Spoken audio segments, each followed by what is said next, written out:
ஐயோ அம்மா ஆபத்து, ஐயோ அம்மா ஆபத்து, வட்டாட்சியாளர் ஆபத்து, வட்டாட்சியாளர் ஆபத்து. கோவை மாவட்டம் மதுக்கரை வட்டாட்சியர் அலுவலகம் முன்பு தாழ்த்தப்பட்ட அருந்ததியர் பெண் பயனாளிகளுக்கு இலவச வீட்டுமனை பட்டா கேட்டு தமிழ் புலிகள் கட்சி மாவட்ட செயலாளர் ஸ்ரீதரன் தலைமையில் மாபெரும் கண்டன ஆர்ப்பாட்டம் நடைபெற்றது. ஆர்ப்பாட்டத்திற்கு ரா. உதயகுமரன் மதுக்கரை ஒன்றிய செயலாளர், தோழர் இளங்கோவன் தகவல் தொடர்பு அணி செயலாளர், பி. சத்யா மகளிர் அணி செயலாளர், தோழர் அம்சுவேணி மகளிர் அணி செயலாளர் ஆகியோர் முன்னிலை வகித்தனர். தோழர் வானுகன் மாவட்ட செயலாளர் பொள்ளாச்சி சட்டமன்ற தொகுதி, தோழர் கோபாலகிருஷ்ணன் மாவட்ட ஊடக பிரிவு செயலாளர் ஆகியோர் சிறப்பு அழைப்பாளராக கலந்து கொண்டு கண்டன உரையாற்றினார். ஆர்ப்பாட்டத்தில் பலமுறை இலவச வீட்டுமனை பட்டா கேட்டு தொடர் மனு கொடுத்தும் மனு மீது வருவாய்த்துறை வட்டாட்சியர் எந்தவிதமான நடவடிக்கை எடுக்காமல் ஆதிக்க சாதி வெறியாளர்களுடன் துணையோடு செயல்பட்டு அரசு நிலத்தை விற்பனை செய்வது கண்டித்து கோஷங்கள் எழுப்பினர். மேலும் மதுக்கரை வட்டம் மயிலேரிபாளையம் ஊராட்சியில் காசா நம்பர் 15/2 அரசு நிலத்தில் தாழ்த்தப்பட்ட பெண் பயனாளிகளுக்கு இலவச வீட்டுமனை பட்டா வழங்க கோரி மனு கொடுத்தால் வட்டாட்சியர் அந்த இடத்திற்கு வழிபாதை இல்லை என்று கூறி எங்களிடம் கூறிவிட்டு பிஜேபி கட்சியை சேர்ந்த தனி நபரிடம் லட்சக்கணக்கில் பணம் பெற்றுக்கொண்டு தாரை வார்த்து கொடுத்துவிட்டார் என்றும் கோஷமிட்டனர். மேலும் சாதிய வன்கொடுமை செய்வதை கண்டித்தும் அதே நிலத்தில் விரைவாக நில ஆய்வு செய்து சம்பந்தப்பட்ட பயனாளிகளுக்கு குடியிருக்க பட்டா வழங்க கோரியும் கோஷமிட்டனர். வட்டாட்சியர் வேல்முருகன் மீது நடவடிக்கை எடுக்க வேண்டும், தவறும் பட்சத்தில் அதே நிலத்தில் நாங்கள் குடிசை அமைக்கும் போராட்டம் நடத்துவோம் என்றும் நீதிமன்றத்தில் வழக்கு தொடரும் என்றும் எச்சரிக்கை விடுத்தனர்.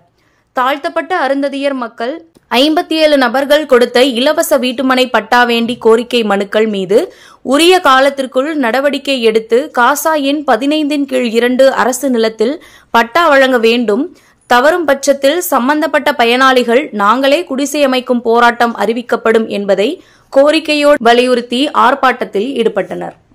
புலிகள் கட்சியினுடைய கோவை தெற்கு மாவட்ட செயலாளர். என் பேர் வானுகன். மதுக்கரை வட்டம் உள்ளிட்ட பகுதிகளில் இங்கிருக்கூடிய அருந்தியர் மக்களுக்கு இலவச வீட்டுமனை பட்டா கேட்டு தொடர்ந்து மனு கொடுத்து கொண்டு இருக்கிறோம். அந்த மனுக்கள் மீது இருக்கக்கூடிய மதுக்கரை வட்டாட்சியர்கள் எந்த விதமான நடவடிக்கை எடுக்காமல் மெத்தன போக்கோடு செயல்பட்டு கொண்டு இருக்கிறார்கள். இதை கண்டிக்கின்ற வகையில் நாங்கள் கடந்த தேதியில் மாவட்ட ஆட்சியரிடமும் சார் ஆட்சியாளரிடம் தொடர்ந்து மனு கொடுத்து கொண்டிருக்கிறோம். அந்த மனு கொடுத்த பெயரில் நடவடிக்கை எடுக்க சொல்லி இன்றைக்கி கண்டன ஆர்ப்பாட்டத்தை செய்தோம். அந்த கண்டன ஆர்ப்பாட்டத்தின் வகையிலாக ஏற்கனவே சொன்ன வட்டாட்சியர் என்ன சொல்கிறாருன்னு சொன்னால், நீங்கள் சொல்லக்கூடிய இடத்துல அங்குடைய மயிலேரிபாளையம் ஊராட்சியில் இருக்கக்கூடிய காசா நம்பர் 2/15/2 அந்த 82 நிலம் அரசு நிலம் உள்ளது. அந்த இடத்துல எங்கள் பட்டா வழங்க சொல்லி கேட்டால் அந்த இடம் அரசு நிலம், அந்த நிலத்தில் வழிபாதை இல்லை என்று சொல்கிறார்கள்.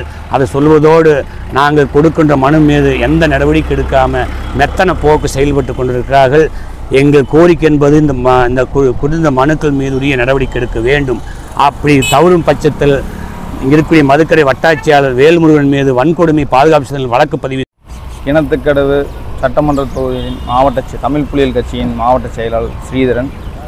இப்போ எதுக்காக இந்த ஆர்ப்பாட்டம்னு பார்த்தீங்கன்னா, கடந்த 2 வருஷமாக இலவச வீட்டுமனை பட்டா கேட்டு அருந்ததிய மக்களுக்காக நாங்கள் மனுக்கள் கொடுத்துருக்கோம். அந்த மனுக்கள் மீது இதுவரைக்கும் எந்த நடவடிக்கையும் எடுக்கலை.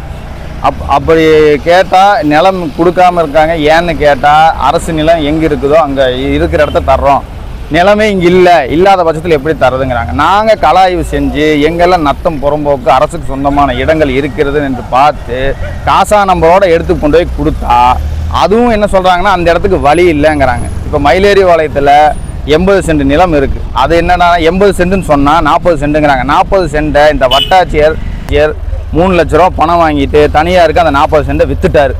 இதுக்கு சம்மந்தமாக கேட்டால் என்னங்கிற வழி இல்லை. ஒரு அரசு நிலம் வழி இல்லாமல் எப்படி இருக்கும்? ஏன்னா அந்த இடத்துக்கு நடுவில் 80 சென்ட்டுக்கு சுற்றி இருக்கிற இடத்த ஒரே ஆள் வாங்கி வச்சுக்கிட்டு இப்போ அந்த இடத்துக்கு வழி இல்லைன்னு சொல்லி அதை மொத்தமாக ஆக்கிரமிப்பு பண்ணுறக்கு ஐடியா பண்ணிட்டு இருக்காங்க. அது சம்மந்தமாக நாங்கள் மனு கொடுத்துருக்கோம். இவங்க 15 நாளுக்குள்ளே இதுக்கு நடவடிக்கை எடுக்கலை அப்படின்னு சொன்னால் இந்த பயனாளிகளெல்லாம் அழைச்சிட்டு நாங்கள் அங்கே போய் குடியேறிடுவோங்கிற இது மூலியமாக தெரிஞ்சுக்கொள்கிறோம்.